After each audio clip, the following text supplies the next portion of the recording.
साथ बोलिए, भारत माता की। क्यों भाई, क्या हो गए आप लोगों की आवाज को? एनडीए सरकार बनानी है या नहीं बनानी है? मोदी जी के नेतृत्व में तमिलनाडु में हमारी सरकार बनानी है या नहीं बनानी है? तो ऐसी आवाज नहीं चलेगी भाई। सभी लोग हाथ उठाइए जरा, विजय के संकल्प की मुट्ठी बीजिए और प्रचंड आवाज से बोलिए, भारत माता की। वंदे वंदे वंदे। मंच पर उपस्थित भारतीय जनता पार्टी के प्रदेश अध्यक्ष श्रीमान नयनार नागेंद्र जी, भारतीय जनता पार्टी के वरिष्ठ नेता के अन्नामलाई जी, तमिलनाडु चुनाव के प्रभारी और भारत के कॉमर्स मिनिस्टर श्री पीयूष गोयल जी, डॉक्टर एल मुरुगन जी, श्री एन रामचंद्रन जी,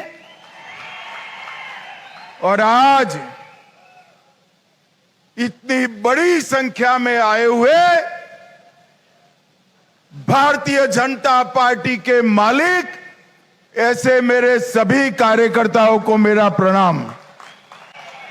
सबसे पहले मैं महान तमिल भाषा में आपसे बात नहीं कर सकता हूं, इसलिए हाथ जोड़कर आपसे माफी मांगता हूं। मैं तमिलनाडु की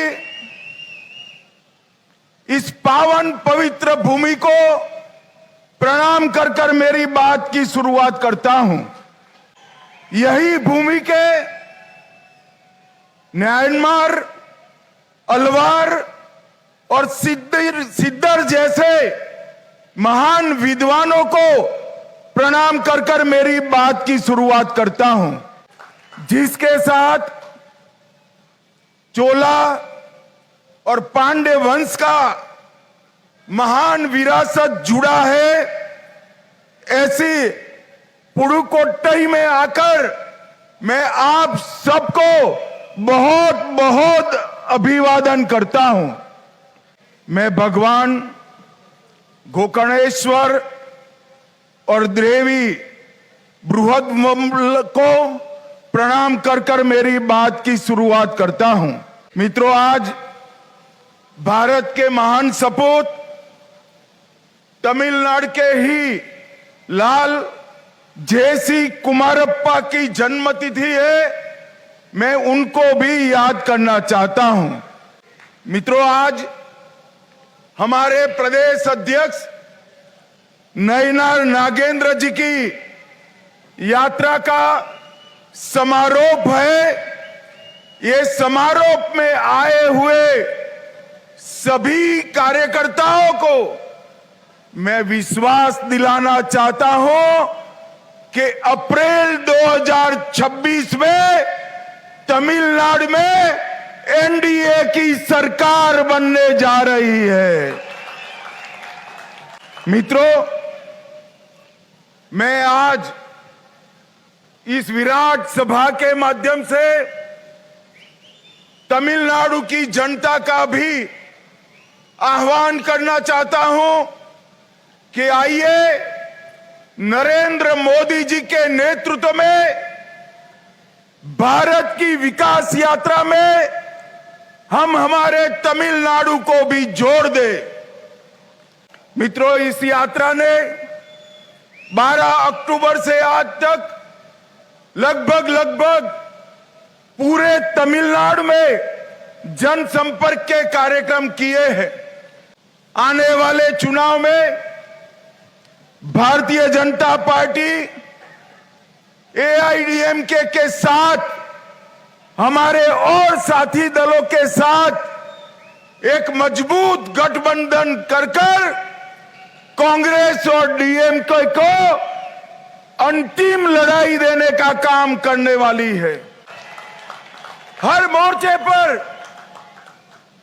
मोर्चे पर डीएमके सरकार विफल गई है। पूरे भारत में सबसे करप्ट गवर्नमेंट अगर कहीं पर है तो दुर्भाग्य से वो तमिलनाडु में है। अपने घोषणा पत्र का सबसे कम वादों को पूरा करने वाली कोई सरकार है तो तमिलनाडु में डीएमके सरकार है। तमिलनाडु के अंदर तमिलनाडु के माताओं बहनों की कोई सुरक्षा की गारंटी नहीं है। मित्रों, तमिलनाडु सरकार का एकमात्र उद्देश्य है स्टालिन जी के बेटे उदयनिधि को मुख्यमंत्री बनाना। मैं आज तमिलनाडु की जनता को कहने आया हूं, तमिलनाडु के अंदर अब ये परिवार की राजनीति को समाप्त करने का समय आ गया है। पहले करुणानिधि जी, फिर स्टालिन जी और अब उदयनिधि। स्टालिन बाबू, आपका ये स्वप्न पूरा नहीं होने वाला है। मित्रों, इस बार दीवार पर लिखा हुआ मैं पढ़ पाता हूं कि अप्रैल 2026 में तमिलनाडु में एनडीए सरकार बनने जा रही है।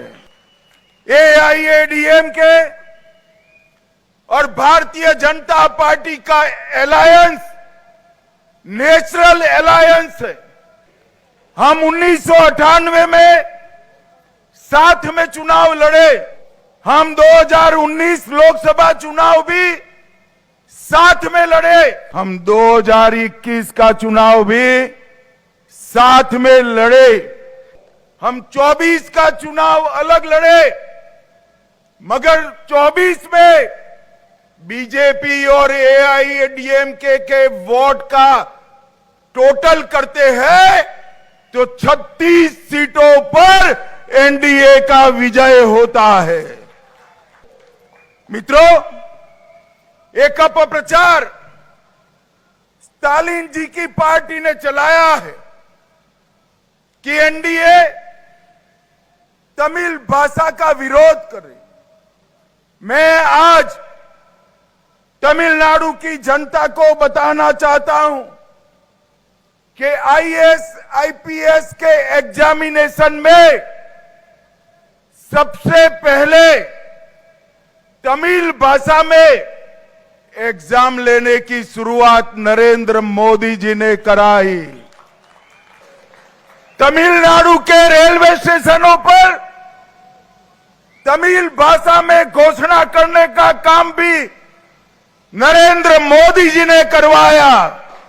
बनारस हिंदू विश्वविद्यालय में तमिल पढ़ने के लिए सुब्रमण्यम भारती चेयर की शुरुआत नरेंद्र मोदी जी ने की। महान ग्रंथ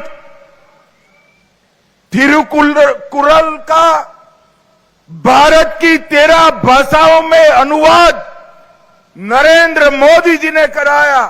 मेडिकल और इंजीनियरिंग की परीक्षाएं तमिल भाषा में लेने की शुरुआत नरेंद्र मोदी जी ने कराई।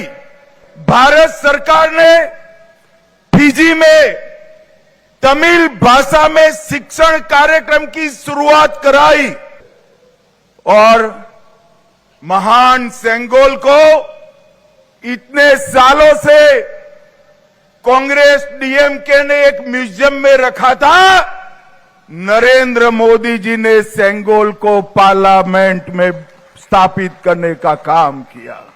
अभी अभी भारत के उपराष्ट्रपति पद पर हमारे श्रीमान राधा कृष्णन जी को चुनकर लाने का काम भी बीजेपी और नरेंद्र मोदी जी ने किया।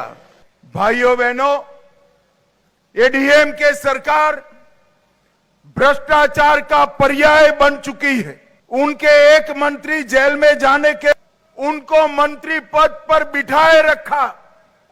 भाइयों बहनों, एक नेता का नाम कैश फॉर जॉब घोटाले में आया है, एक नेता का नाम मनी लॉन्ड्रिंग के स्कैम में आया है, एक नेता का नाम रेत खनन के घोटाले में स्कैम में आया है, एक नेता का नाम कॉल स्कैम में आया है और एक नेता का नाम 6,000 करोड़ की CRIDP में करप्शन के लिए आया है। भाइयों बहनों, इतने सारे करप्ट मिनिस्टर की फौज लेकर तमिलनाडु का विकास हो सकता है क्या? कभी नहीं हो सकता। तमिलनाडु की हर योजना पर 20% करप्शन के कट मनी का लोड है। पूरा तमिलनाडु का बजट केवल कर्ज और शराब की कमाई पर चल रहा है। भाइयों बहनों, तमिलनाडु सरकार वादा खिलाफी करने वाली सरकार है। इनके शासन में कर्मचारी भी सड़क पर आने के लिए मजबूर हुए हैं। जब सफाई कर्मचारी प्रदर्शन करते हैं, स्कूल शिक्षक रोड पर आते हैं, तो 1300 महिला शिक्षिका को जेल में डाल दिया जाता है। Nurse, community health officer, anganwadi worker protest करते हैं तो 600 नर्सों को जेल में डालने का काम होता है। किसानों को भी धोखा देने का काम तमिलनाडु सरकार ने किया है। डीएमके सरकार ने तमिलनाडु को डंपिंग ग्राउंड बनाया है। दूसरे राज्यों का खतरनाक बायोमेडिकल कचरा तमिलनाडु की पवित्र नदियों में डाला जा रहा है। और भाइयों बहनों, तमिलनाडु में हिंदू आस्था के, हिंदुओं के विश्वास के अपमान का सिलसिला इन्होंने चलाकर रखा है। तमिलनाडु में अयोध्या राम मंदिर भूमि पूजन के वक्त अघोषित कर्फ्यू लगाया जाता है। उनके वरिष्ठ नेता सनातन धर्म को डेंगू और मलेरिया बताते हैं। हिंदुओं के प्रोसेशन पर स्टे लगा दिया जाता है। हिंदुओं के मूर्ति विसर्जन पर भी स्टे लगाने का काम डीएमके सरकार करती है।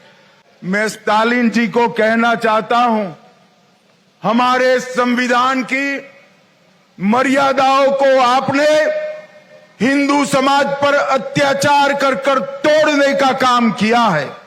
भाइयों बहनों, मोदी जी की सरकार ने तमिलनाडु में कई बड़े बड़े इंफ्रास्ट्रक्चर प्रोजेक्ट दिए हैं।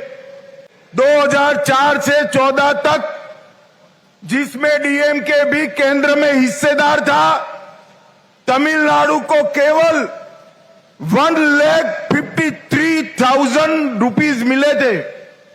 मैं पूरी लिस्ट लेकर आया हूं। 2004 से 14 में 1,53,000 करोड़ के सामने नरेंद्र मोदी जी ने 2014 से 24 में 11 लाख करोड़ रुपीस देने का काम किया है। मित्रों, 2024 से नरेंद्र मोदी जी के नेतृत्व में एनडीए की एक प्रचंड विजय यात्रा चल रही है। 2024 में हमारे नेता नरेंद्र मोदी जी तीसरी बार प्रधानमंत्री बने। 2024 में ओडिशा में पहली बार बीजेपी सरकार बनी। 2024 में ही आंध्र प्रदेश में एनडीए की सरकार बनी। 2025 में हरियाणा में तीसरी बार भारतीय जनता पार्टी की सरकार बनी। 2025 में तीसरी बार महाराष्ट्र में भारतीय जनता पार्टी और एनडीए की सरकार बनी। 2025 में 27 साल बाद दिल्ली में हमारी सरकार बनी। हमने बिहार में 2025 में इंडी अलायंस का सुपड़ा साफ कर दिया। और भाइयों और बहनों, अब बारी है तमिलनाडु और बंगाल की।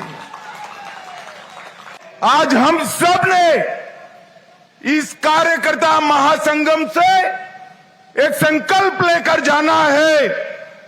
2024 और 25 भारतीय जनता पार्टी के विजय के साल रहा। 2026 में तमिलनाडु और बंगाल में प्रचंड बहुमत से एनडीए की सरकार बनानी है। भाइयों बहनों, मुझे बताइए, आप सभी लोग इसके लिए तैयार है क्या? मेरे साथ दोनों हाथ उठाइए, उठाइए जरा दोनों हाथ। तमिलनाडु में एनडीए सरकार बनाने के संकल्प की मुट्ठी भींचिए और प्रचंड आवाज से बोलिए, भारत माता की वंदे वंदे वंदे। आप सभी का बहुत बहुत धन्यवाद। नमस्कार।